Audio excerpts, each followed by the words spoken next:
Hello, Huskies. We are live right now with We Are All Makers, Creative Upcycling with the LCIZ, which is the Learning Community Innovation Zone here at UConn. Throughout, if you have questions, you are going to look to the right of your screen or possibly below this video, depending on what device you're using, and you will find a spot to enter the Q&A. That's where you can ask a question if you'd like some clarification on something or some more information. You will also find a spot in the same location where you can enter the conversation, which is a basic chat feature. So if you have things you'd like to share or comments you'd like to make, that's a great place to do that. You'll also find a few polls that are available, so we hope that you'll answer those. So without further ado, I'd like to turn this over to Cody Ryan, who is a 2007 UConn grad, and he is currently the LCIZ Supervisor. So Cody, take it away. Awesome. Thanks so much, Des, for the introduction. I appreciate it. Thank you all for joining us today. We're really excited to be part of the Alumni Weekend. Everything that's going on this weekend, we're really excited to be part of that. And as an alum, I'm particularly excited to be here as well. I am going to work through some technological things here, so bear with me. And I am looking at a couple different screens. So if you see me looking up, that's why. I'm just kind of looking at a different kind of things. But we're going to dive in as well. So I'm going to try to share my screen here. We do have a brief presentation just to introduce you to the LCIZ, the Learning Community Innovation Zone Makerspace. And then we will dive into some other information. Then we'll get it right into our activity from there. So let's see if this is going to work. I might just have you, Jess, if you can see the screen, just give me a head nod. If you're able to see that, great. So let's go ahead and dive in here to We Are All Makers, our creative upcycling with the LCIZ Makerspace. So again, my name's Cody Ryan. As just mentioned earlier, I am the LCIZ Makerspace Supervisor, a UConn alum. When I came here to UConn, I was actually pre-dental, but you know, changing majors 3 or 4, maybe 5 times during my career. I actually ended up graduating with degrees in sociology and psychology. While I was here at UConn, I was actually a member of the UConn marching band, so I was in the drum line here as well, so heavily involved with that organization. UCMB alum out there, welcome. It's great to have you here today too. We were supposed to have one of our recent graduates, Kia Huggin. She was going to be joining us. She actually just ran into a little bit of trouble, so you might see her pop in a little bit later. But Kia just graduated in 2020 in engineering, and she's actually one of our former LCIZ Maker Specialists, which is our student staff in our space. And then she's coming back in her graduate program in entrepreneurship, and she'll actually be one of our Makerspace graduate fellows this coming year as well. So if she comes in and joins us, I'll have her reintroduce herself, but for now, you just got me. So let's get to it. So as just mentioned, there are some check-ins, some chats available here and some polls. So I kind of wanted to see if those polls are open to see where you're tuning in from. So go ahead and answer that poll first. You can answer them anytime throughout the presentation, but I was just trying to check in to see, where you're all coming from today and where you're joining us. I am currently in stores on campus in the LCIZ, the Learning Community Innovation Zone, which is actually located right in Worth Residence Tower, the newest residence hall here on campus. So yeah, utilize that chat. Hopefully that will all come in and we'll continue on from there. So the Learning Community Innovation Zone, what we try to do is really inspire, create, innovate. We offer a place for our students to really explore their creativity, their innovative thinking, and their entrepreneurial mindset. We try to offer various Skillshare sessions. Those are our student-run sessions that our students will guide their peers through an activity to learn a new skill. We have events and open houses and different tours that happen as well. We have an array of tools, materials, and equipment available for our students to actually dive in and get to know and utilize for their problems that they're going to be working on in the future. And of course, safety is always at the forefront of our space. So we work closely with campus partners, including environmental health and safety, to make sure that our students and faculty and staff as well are all safe whenever we are in the space. So I am going to play a little video here. If the sound doesn't work, don't worry about it. Just have a fun song in your head because that's what it's going to play and bob along. It's a quick little video just kind of showing what the LCIZ does and some of the equipment that we have available. So let me start this. And again, if you can't hear sound, don't worry about it. Only 30 seconds, but pick your favorite song and bob along to it.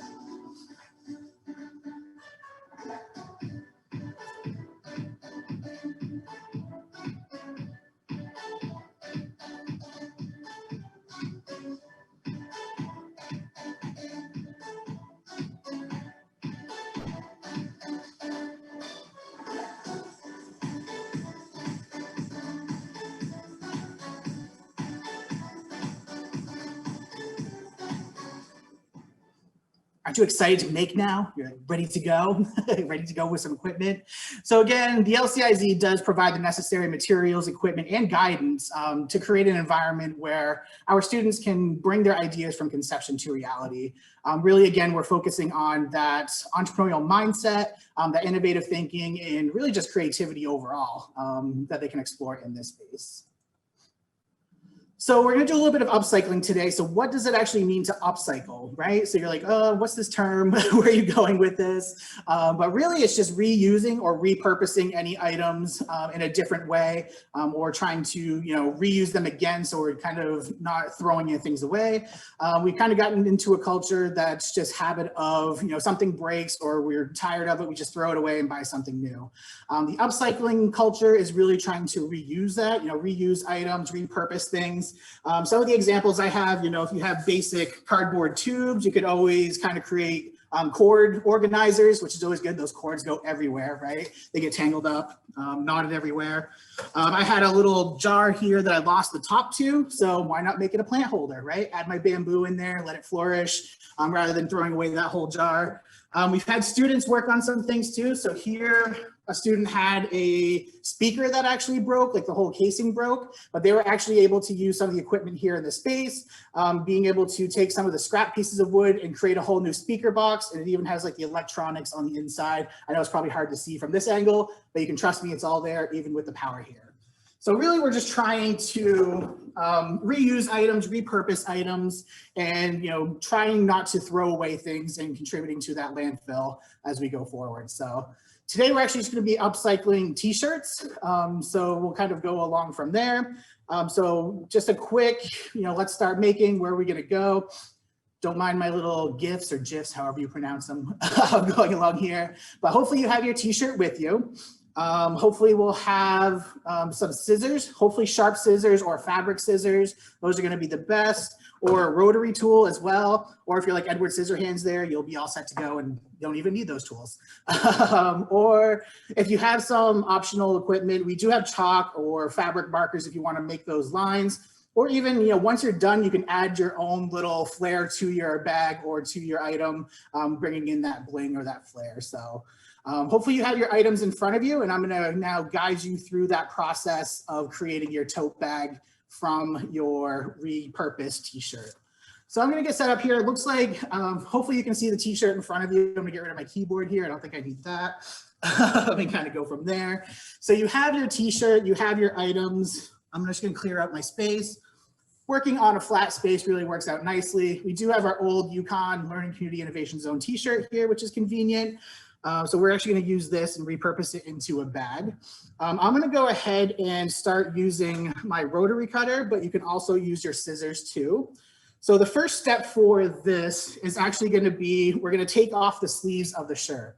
So when you lay your shirt flat in front of you, you'll have your sleeves on either end. You can start on either side. And what you're going to want to do is find the seam here, the seam along the side where that sleeve is actually created. So what you're going to want to try to do is either go in just about an inch or so. You can use a fabric marker, a washable marker, a piece of chalk, or you can just eyeball it. It's not good. It doesn't have to be exact. That's the great thing about this activity. You can kind of just make it work as we go. So again, finding the seam, we're just going to mark that out if you want to, or go by just eyeballing it. And we're going to take off those sleeves. So I mentioned safety earlier. So depending on what type of material you're actually working with, rotary cutters are really sharp, and they actually do have a guard on them. So in order to actually make this work, I'm going to release the guard and kind of work into going ahead and making those first cuts.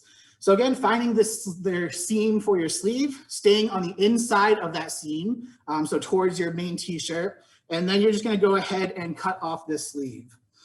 So go ahead and do that and follow along. And just like that, we have a nice piece of fabric that can be used again, right? Upcycling, repurposing, reusing. We have a nice cloth or just a rag to use around as we go forward too. So I'm gonna toss that aside. We can use that later if we want. Now we're gonna go back to our other side and do the same exact thing for this sleeve. So again, kind of just following along the seam, adding some pressure, and just cutting it off with that little, just following the arc of that seam as you go forward. And we have our other piece of fabric. Again, great dusting, great for just repurposing, great just cloth for the future as well. So our next step, now that we have our t-shirt here, I mean, if you really wanted to, you just don't like sleeves, you can go ahead and just wear it as a sleeveless shirt. Good to go that way. But we're gonna go ahead and continue with our making of a tote bag. So the next step is gonna be to take off the neckline here. And this is where it can get tricky depending on, not tricky, but it can depend on where your logo actually falls if you have a logo on your t-shirt. Some of them can be a little bit higher, some of them can be a little bit lower. So if you really want to keep that logo, which I do in this case, I want to show off our Learning Community Innovation Zone logo. So I'm going to make sure that I'm staying above this logo when I make the cut. And again, it's going to be similar to what we did with the sleeves, but we're just going to follow this neckline and kind of do like a little bit of a plunge cut down into here and then back around. So we're just going to do that semicircle down to the logo and then coming around here. This is where you could use another item or again, marking it out to follow along. I'm just gonna eyeball it and I encourage you to do the same, but you can make it more exact. You can also even just, if you have an older plate or just a plate or something circular, you can actually use that as a guide to get that perfect semicircle if you want to. But again, we're just gonna go ahead and cut into it and remove this neckline so that we're gonna be left with our handles here on the sides and then the top for the bag. So again, just kind of following down through, you can determine how wide you really want your handles to be too. I recommend going a little bit wider just to have a little bit more fabric and it'll add a little bit more strength for you. So if you go really thin, it might actually be more prone to tearing. So kind of giving yourself, 3 or 4 inches or so. And then again, I'm just gonna kind of follow the shape of the neckline here for our entrance to the bag here, the top of it. I'm taking a look at where our logo is. That's going to be right at the top. Continue with our arc and right around. So if you do have that sharp pair of scissors, doing the same thing, a lot of times with the scissors, that's where marking it out might be helpful because you're kind of, using the fabric in and out. It might move a little bit while you're going in between, but being able to follow that arc right around with your scissors will be helpful too. But again, you can just eyeball it and kind of go freehand with that. Again, scrap pieces of fabric. We're going to keep those to use for something later on that we can do. But now we are into almost just looks like a tank top, right? So we have our shirt. We're going to continue to go forward with our bag though. So thinking about how these pieces out here are actually going to be our handles. And now, if we put anything in the top here, it's just going to fall through. So this is where we actually need to seal up this bottom piece in order to create our bag going forward. So what I'm going to do is put the bottom towards me now to make it a little bit easier to cut. And what we're going to do is taking the cut along the bottom, I'm going to make sure that the front and the back are actually lined up pretty neatly. Lay it out flat as we go. And then what we're going to do is really just go along the whole length of it, about every inch, inch and a half or so, and just make a slit that's about 3 inches tall. This is something too to think about depending on the size of the shirt you're using. If you have a smaller shirt, you're gonna have less room to do, so you might wanna keep those cuts a little bit shorter. But luckily I have a larger shirt, so I can actually make it pretty longer here and still have a good size bag to be working with as well. So I'm actually gonna go ahead, you can use your fabric scissors here. Every inch or so, just making those cuts, about 3 inches up. And we're just gonna keep on doing that. So you can go ahead and just keep on working with these cuts across. and making those go. And this is, again, you could, if you had that, you know, if you want to be really precise, you could take a straight edge and mark straight across and then just cut up to that line. But it's not really imperative that they're all the same size. It'll all work out as we go forward. So let's see. I know we had another poll question out there somewhere to see what year did you graduate from? So again, we mentioned that I graduated in 2007. Just seeing where you all are coming from in your UConn graduation. So continue to answer those poll questions. We got some 1990s, 1995, 1985, great years. 2013, some recent grads. Love it. Awesome. So again, I'm switching back to my rotary cutter here, but keep on making those cuts all the way across your shirt. And this might be like a tedious piece, but we're just going to continue doing this long.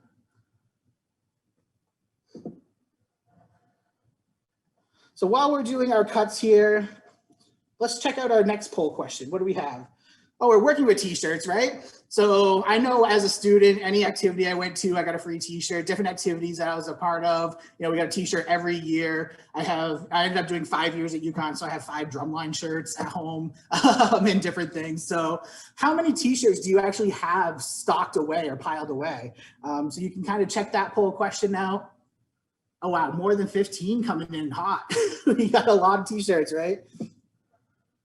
Hopefully you got some good storage, you know, is it a full dresser of drawers that you're using, some totes for those? Are you actually wearing them on a regular, keeping them going?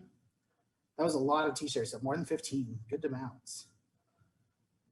So I'm just continuing down. Again, the rotary cutter makes it go a little bit quicker, but just continuing to make your cuts here, making sure that you get all the way through, especially that seam at the bottom, that can be a little bit more tough to actually cut through. So you kind of want to make sure that you get through that and are able to have your separate pieces as you go forward. And I'll do one more for good luck.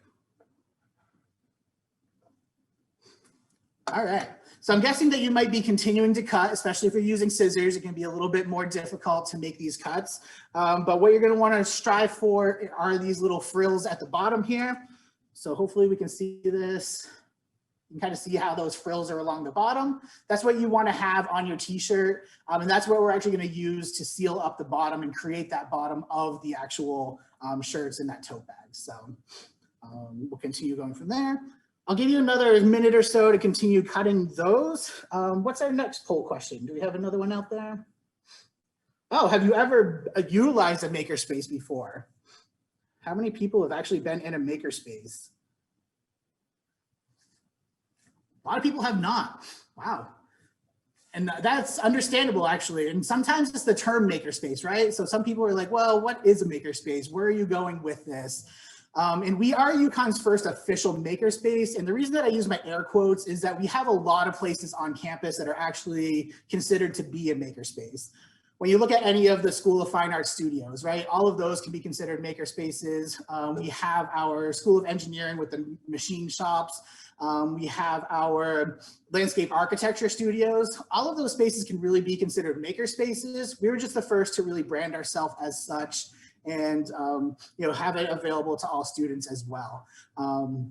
So a makerspace in general is just, again, that place that offers those tools, that equipment, the guidance to make ideas and those solutions that you come up with to problems come to a reality. So keep that in mind, and then you're always welcome to come visit our space once we're back in normal times too, and be able to check it out as we go. So which is a lot of fun. Looks like John has a lot of UConn championship shirts. I love representing those. I actually have a couple here with me today as well. You know, I always had to represent those dual championship t-shirts as well as the single championship t-shirts, working through all of those different things for our basketball team, our various teams with the Big East championships. You know, golf just won the Big East championship, baseball as well. So we gotta support, right? And then all of our different programs too. I mentioned that, you know, in the marching band, we had a lot of marching band shirts, different for each year. Maybe being involved in different communities, maybe you're involved in a cultural center here on campus, or those traditions that we have at UConn, right? So walking away with those different t-shirts along there. But I love that you're representing and supporting our teams with those, John. That's awesome. All right, so hopefully, again, take your time to kind of go along. I'm just going to show you the next steps because this next step can take a little bit longer to complete. Particularly if you're like me, sometimes my carpal tunnel kicks in when I'm working really tightly and trying to do some of these. But basically what we're going to do is we are going to take our pieces here. So you will notice that you have one piece on the end. So this end piece.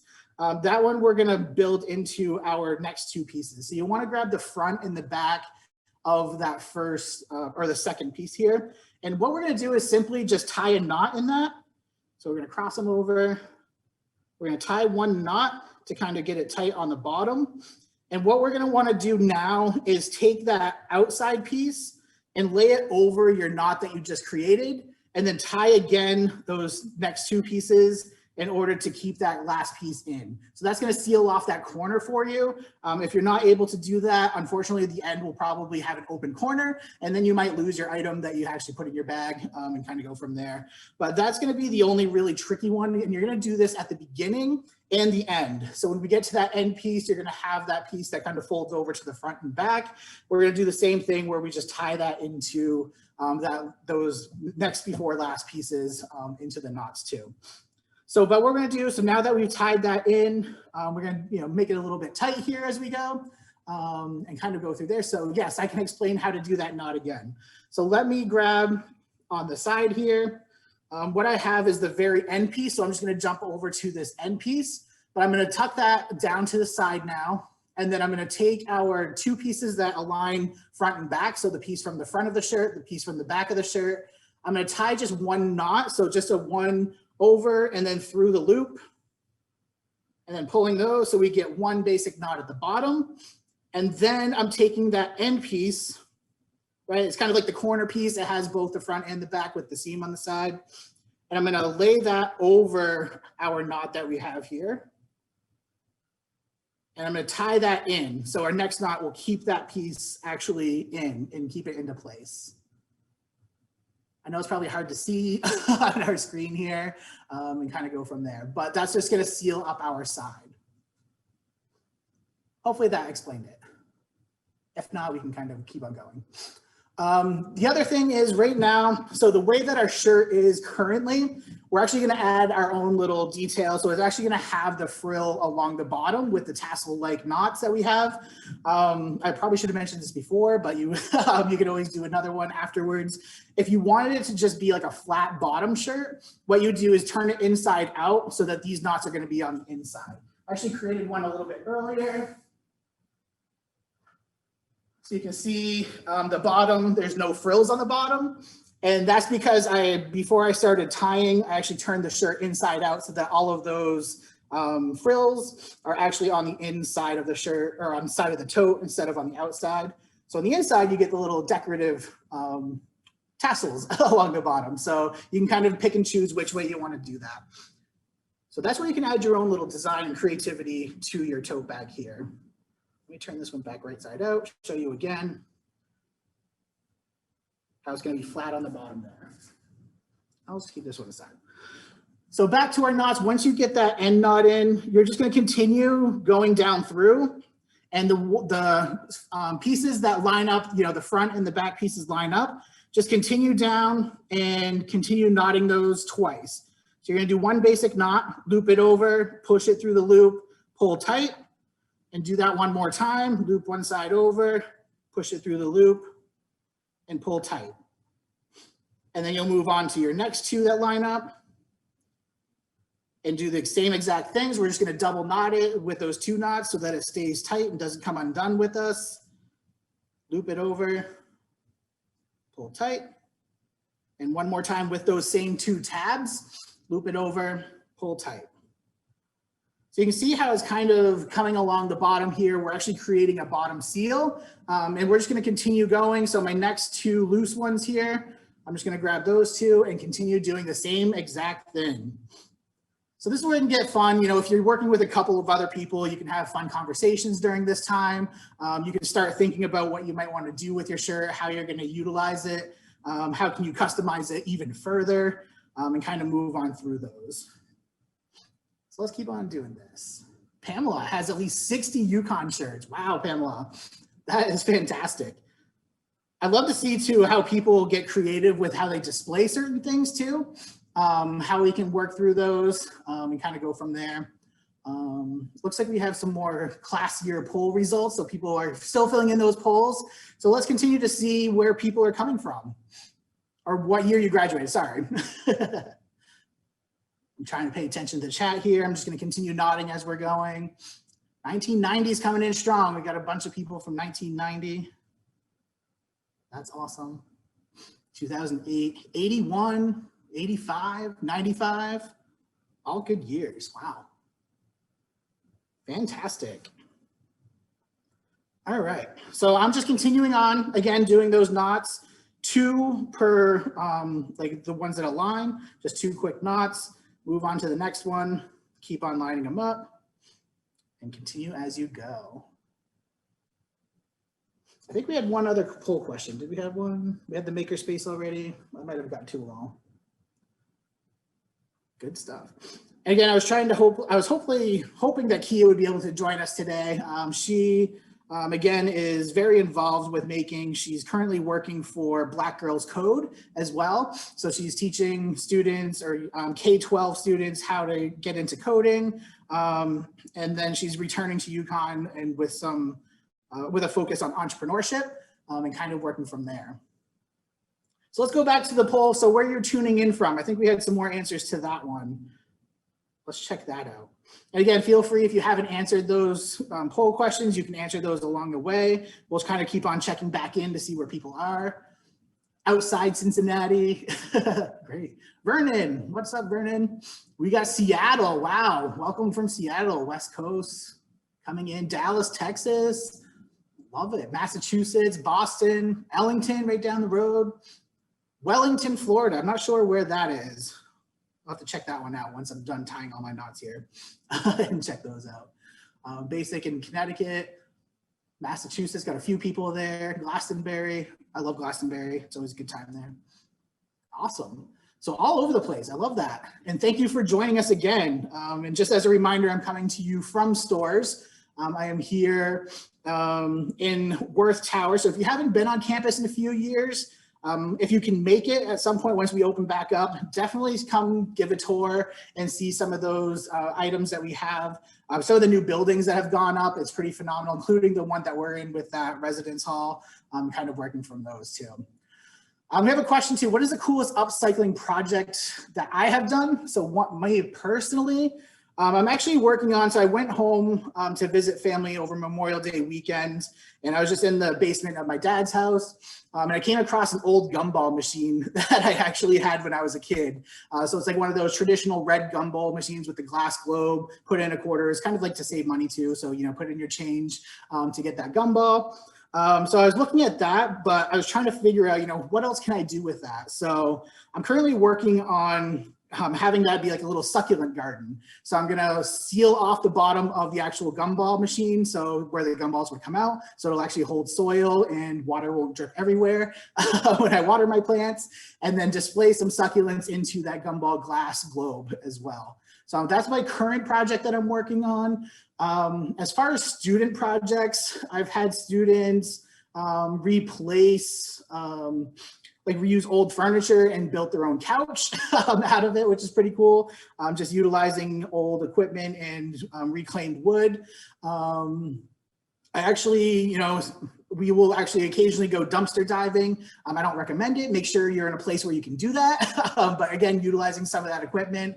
When our students move out, sometimes they just can't take some of the items that they have. We try to give that away and utilize it for other students that might need it. But sometimes there's just like that item that ends up down by our garbage areas. So I actually found a nice mirror that I'm actually going to replace. I'm going to repurpose. Basically just a long, tall mirror. But what I'll try to do is grab a piece of plywood and then attach that mirror in the middle of it. So it's going to be like a leaning one against a wall because I actually don't have a full length mirror where I live at the moment. I'm trying to think of some other projects. I always get this question. I mean to always write it down because there's so many familiar, awesome, cool things that people are doing. I think I mentioned the speaker box that people did. When we first opened up our first year in 2016, somebody actually had an old metal ammo box, like a military ammo box.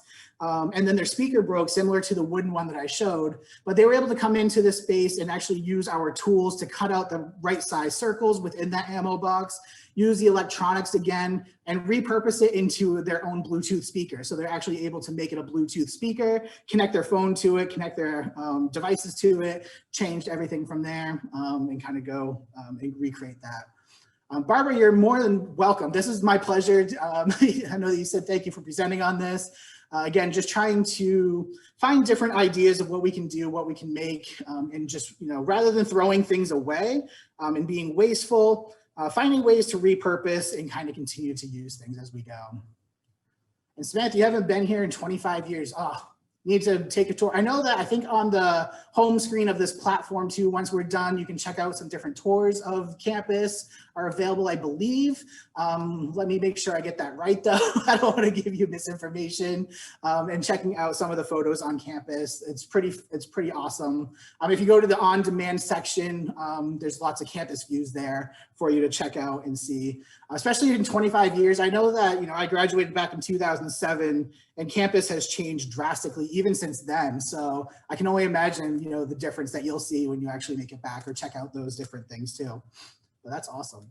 Hopefully you can make it back, Samantha, and see what we've been up to over the years. But I'm glad that you're able to join us virtually. That's one of the good things, right? That going through the pandemic has actually taught us, and that's something we try to push, right? Being able to pivot, be able to kind of come up with solutions. And this is a great solution that our Alumni Foundation has done and our Alumni Center has done, is being able to have this opportunity for us all to get together and celebrate UConn and what we're doing here. So thank you to the Alumni Association and Foundation for putting this on too and having us here. Let's see. Oh yeah, we're also recording this session. So it'll be on the on-demand section early next week in case anyone wants to come back. If you're like, wait, what did he say about that end knot? Again, how do I do that? You can always come back, check that video, fast forward through all my corniness, and you don't have to listen to my puns and weirdness going on, and get to those important sections and get right back down to it. So. Hopefully you're all doing well, you're getting there. You're not, I'm getting close to the end now. And again, this is part of making too. We try to push making in mental health as well, and being able to talk things out, building a community really. And especially during these past, this past year, we've all been really yearning for a sense of community and being able to connect with each other and be able to chat things out and relate to each other as well. So, as I was just tying here, it was awesome just talking, even though I'm just talking at my screen right now. I know you're all there, and I appreciate the chats that are coming in to keep it more entertaining and lively. So keeping it all go. Ooh, Jess has oozeball t-shirts, tons of oozeball t-shirts. I love oozeball. It's one of my favorite traditions here at UConn. Definitely a lot of fun. Not 60, but still a lot. Quite a few, right? And that's one of those, I love talking about those traditions too, that we have here at UConn. We had quite a few within the marching band, supporting our teams too. Going through One Ton Sunday was always a great one for us. Singing the alma mater after events as well, feeling that sense of connection among our peers and our fellow students, and just kind of working through those. So. Definitely, yeah, keep those chats coming in. I love seeing those. Feel free to pop them in the chat. If you have questions about the space, if you just want to make comments about your own experience while you're here at UConn, maybe your favorite memory. Have you been sledding down Horse Barn Hill? Have you checked out any of those or see what's going on out there? I think I'm done with my knot, and I already did that end knot again when I re-showed it. So I'm going to show you what we ended up with. And hopefully yours is coming together too. What I'll do is I'll just give it a little bit of a tug. You'll hear it almost sounds like a little bit of tearing. You don't want to go all Hulk on it and rip it in half, but just enough little tug to make sure that they're all sealed up there. And any issues you can kind of double check, or if you see any major spots, you can actually tie knots, additional knots into. It's also good just to kind of take your little frills here. Oh, so I have a loose one right here. I got distracted and didn't tie this one tight. So redo that one. It's okay if you have triple knots. That's even, that works out. But I want to make sure that we have all of those together, which we do. And so you can kind of see here. So now we actually have our tote bag with the frills on the bottom. So again, this one, we did not turn inside out when we went to tie those knots. So it's kind of sealed off at the bottom here. But the one that I showed you before, this one was turned inside out. So you can see that the bottom is like a straight edge, a flat edge from there. So then you're good to go, right? You can grab your bag. This is great for farmers markets or getting produce as well. Maybe you're gonna grab some of your paint supplies for that paint night later tonight, or those happy hour supplies to join those next activities coming up. But you can put those in the bag. The bag is really sturdy. You're able to kind of put some good weight in there. Something that you can do, you can try to either reinforce the handles too. I found that even just tying off near the bottom will work out and kind of make it more strong. You can actually use the fabric from your sleeves that you had from earlier and cut some of those out to make a strip. So if we take our sleeve here, I'm just going to cut a basic strip, and then my scissors to cut the seam. And then you can just use this basically just to tie a knot around it. So again, you have your same fabric, but you can just add a little bit of support to that handle there for you. And then kind of go from there. And then especially if you have the tassels out, you can add additional matching tassels right on the top of the handle there, and you're good to go out and pick up whatever you need to, take it to your grocery store. These are great too, because you can go ahead and just rewash them as well as you would your normal t-shirts. I do recommend, washing them first. So if you go get new shirts or anything new, wash them beforehand so that they're pre-shrunk, wash and dry them. Otherwise the fabric will get a little bit tight, or when you do go to wash them, it'll actually bunch up as well. So just a little, which I probably should have said at the beginning again, but kind of working through those as we go. So we have our t-shirts here. Hopefully you're getting there. Hopefully everybody's actually coming along on their t-shirts. If you have questions or want me to go over a step again, kind of throw it out there. But what I'm going to do now is, in addition to the bag, there's a lot of other things that you could do with an old t-shirt, right? So we have our tote bags. These are usable. I'm going to take these to the grocery store later tonight and be able to, save a plastic bag, kind of go from there. And also if you're, as you're making these, grab that photo, use social media, put it out there. You can tag at UConn Alumni on social media using the hashtag UConn Together. And then we can actually share that out with folks and show people what you made, show off which of your shirts you were using or repurposing, those championship shirts, right? Or those activity shirts that you were proud of, and kind of working through those and see what you created. So again, we have our bags. You're good to use those. Take them along with you. Save that 10 cents, right? If you're in Connecticut, I think that's the bag tax now.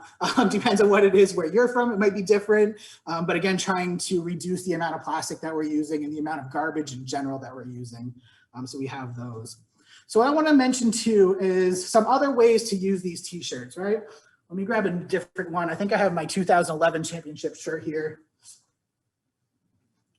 So this one with a larger logo, you can see that it takes up more real estate on the shirt. This might actually make for a great pillow, right? So you can kind of get that square logo to show off as a throw pillow on your couch or having in a chair somewhere, and kind of working through those.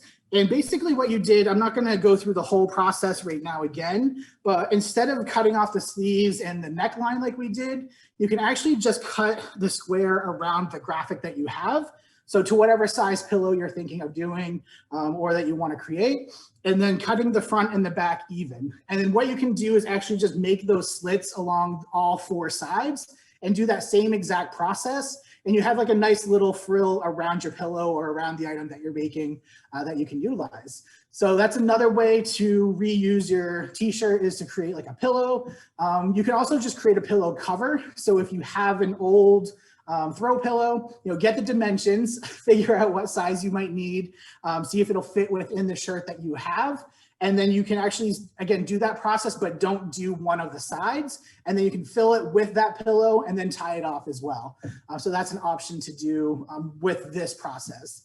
If you do have a sewing machine, you can always make it a little bit more tight with that hemline. And what you would do to make a pillow is do 3 of your sides and then 3/4 of the 4th side, but with your images facing in. So it'd be inside out for a pillowcase. So you seal off the 3 sides and then 3/4 of the sides. You want to leave a little bit of a space, because what you're going to do is turn it right side out before you seal up that last corner. And then just using stuffing, using batten, using different materials, you can actually stuff that pillow before hand stitching or stitching with a sewing machine to make it complete as well. Has anybody made a pillow or a t-shirt bag before, or is this your first time, repurposing t-shirts? I'd love to hear different ideas that folks might have. Feel free to put those in the chat as well. Something else that I'm going to try to work on, again, I have a bin of old t-shirts, my UConn t-shirts, a literal bin, and I'm actually going to work on a t-shirt quilt. So that's something else you can do as well. That for a quilt, you're actually going to need a backing for the material to make sure that it actually stays a little bit more stiff and it's not as loose as your normal t-shirt material. So you'll create each panel, just a square panel, and kind of working through those and try to have your pieces be the same size, and then going through the quilting process of creating that quilt or that blanket. We have Jessa made a face mask out of an old UConn homecoming parade shirt. Love that. Utilizing that. And again, that's part of what we try to do, right? We're trying to be innovative. We're trying to come up with that, the entrepreneurial mindset. I always tell our students that we're working on their entrepreneurial mindset rather than being an entrepreneur. Although it's great if they are an entrepreneur, we want to hear those stories, and then don't forget about us as well, right? As you're making those millions. But really trying to work through problem solving skill sets, how entrepreneurs attack problems, right? How they're collaborating with others. That's the great thing about the Maker Network, is that we're sharing information all the time. We're trying to, if I'm working on a project and I hear somebody else is working on the same project, it's like, here's what I've found, like, please use this and make it better. And we're always encouraging folks to make things better as well. But, with the pandemic and things, trying to come up with different ideas. At the very beginning of the pandemic, when we were going through the PPE shortage, we were actually able to work with some of the campus partners to create adapters. We were able to 3D print adapters for the masks that actually didn't fit correctly. So the original mask they had didn't have the seal that they really needed. So we were able to 3D print adapters for those masks to keep our first responders safe. So again, just utilizing our innovation, using the tools and equipment we have, and all different spaces on campus that had those 3D printers, pool our resources together to make sure that we're trying to keep everybody safe as well. So trying to work through those. Again, seeing what other upcycling projects you have. Something else I did is, we had an old piece of slate from a project. This was from home. But my sister and I actually have, long ongoing jokes about Joe Dirt. So if you know that movie, so if you know the movie, you might know the quote. But she's putting in a garden this summer. So I was actually able to use our laser engraver to create a Joe Dirt slate for her garden that just says, "Life's a garden, dig it." So hopefully, if you don't know the movie, check it out. If you don't want to, that's okay too. But again, a lot of times just using the things and repurposing things and finding new ways to use them. Any suggestions on how to reuse some of the plastic food drink? Yes, absolutely. The Dunkin' iced coffee cup, I have probably too many of those I'm going through, but a lot of things with those containers, those yogurt containers as well, I've found, and empty soda bottles and things too. I actually don't have one here, which is weird. They actually make great planters. So if you're doing like an herb garden, if you're doing anything with small like succulents as well, those containers work really well to actually build out like an herb garden or a succulent garden. I love them for just containers in general. I'll use, I'm trying to think, I have some somewhere here, some different containers just to keep different size screws or washers or nuts separate, storage wise, keeping them all together that way. And even just like pencil and pen holders, right? A lot of, like, I'm not a hot coffee drinker, so I'm that iced coffee guy from Dunkin'. I am Team Dunkin'. That's another good question. Are you Team Dunkin', Team Starbucks, or maybe something else? Is there another one out there that you want to tell everybody about? But I'm using those cups in that way for like planters, for storage, and even just artwork, right? So, you know, creativity with art, creativity with different objects. I've actually seen something with plastic spoons. So being able to take the plastic spoons, you break off the tip, and then you can glue them around a container.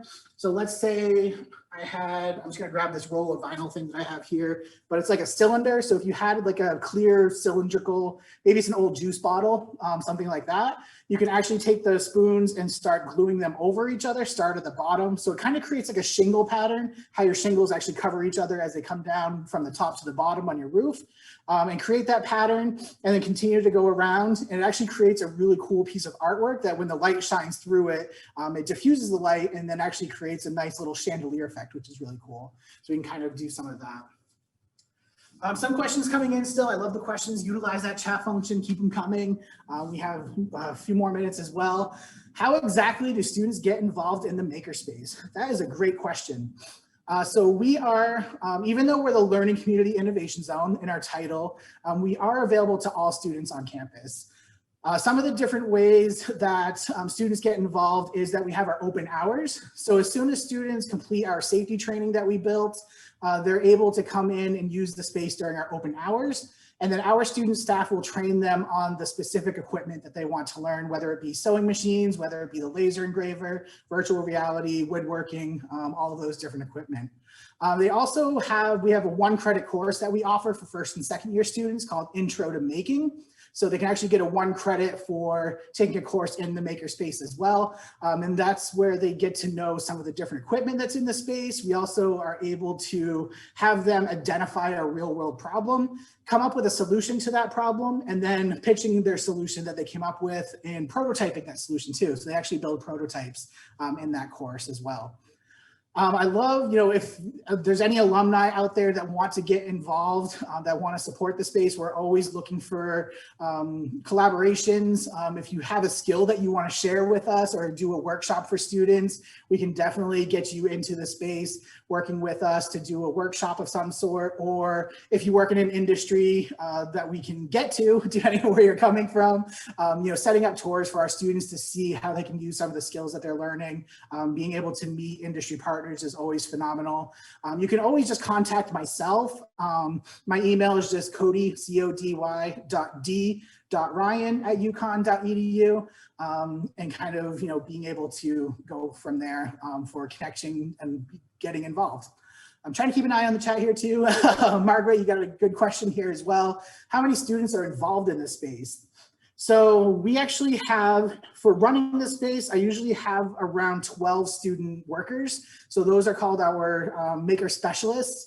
Those are our student workers that get paid to help oversee the day-to-day operations of the space during those open hours and those events and things.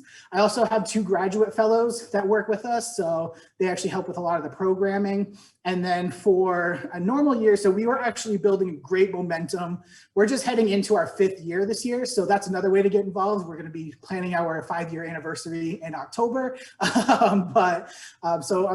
As we've been kind of building more and more, we've been really building that maker community here at UConn. Our students are really getting involved. That word of mouth was going in there.